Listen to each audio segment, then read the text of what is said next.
రేణుకామాతాకి జై. అందరికీ నమస్తే అండి. ఒక భక్తురాలు చాలా బాధతో కామెంట్ పెట్టడం జరిగింది.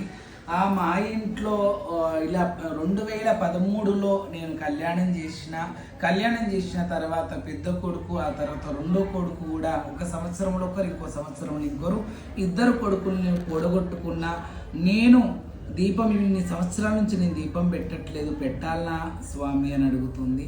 అమ్మ, కర్మ అనేది ఎవరిని వదలది. అది సాక్షాత్తు శివుడైనా, ఎల్లమ్మైనా, శ్రీరామచంద్రుడైనా కర్మను అనుభవించక తప్పదు. నీ వంతులో అంత ఉంది, ఆ వంతులో వచ్చిన దాన్ని నువ్వు అనుభవిస్తున్నావంతే. అది భగవంతుని మీదనో, సృష్టి మీదనో, ప్రకృతి మీదనో మనం చూపించొద్దు.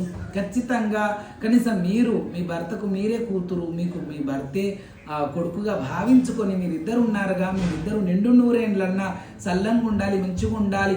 మీకు పిల్లలు పోతేనే ఉన్నది లోకం మీద. ఎంతోమంది పిల్లలు ఉన్నారుగా, ఎంతోమంది తల్లులకు పిల్లలు ఉన్నారు, వాళ్ళ పిల్లలు చల్లంగా ఉండాలని దండం పెట్టుకోండి.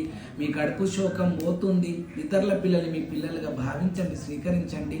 నేనున్నానుగా, నేను కూడా ఒక కొడుకుని అనుకోండి, ఒక బిడ్డని అనుకోండి. అమ్మవారి రూపంలో ఉన్నాను, మాకొక బిడ్డ ఉంది, మాకొక కొడుకున్నాడు, రాకేష్ బోనం స్వామి అనుకోండి.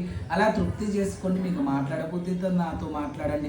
కానీ ఖచ్చితంగా మన సనాతన ధర్మములో, మన హిందూ ధర్మములో ఏది నష్టమైనా, ఏది మనం కోల్పోయినా మనం దీపం పెడతాం, ధూపం పెడతాం, పూజ పునస్కారం పెడతాం.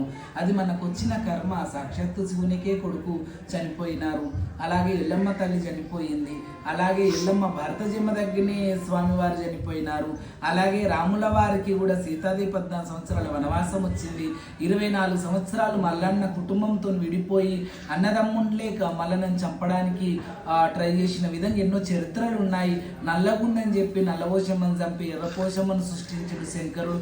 ఆయన కూడా విధితో ఆట ఆడుకున్నాడు, విధి ఆయనతో ఆడుకుంది, విధిని కూడా ఆయన ఆడుకున్నాడు, మనతో కూడా ఆడుకుంటాడు శివుడు.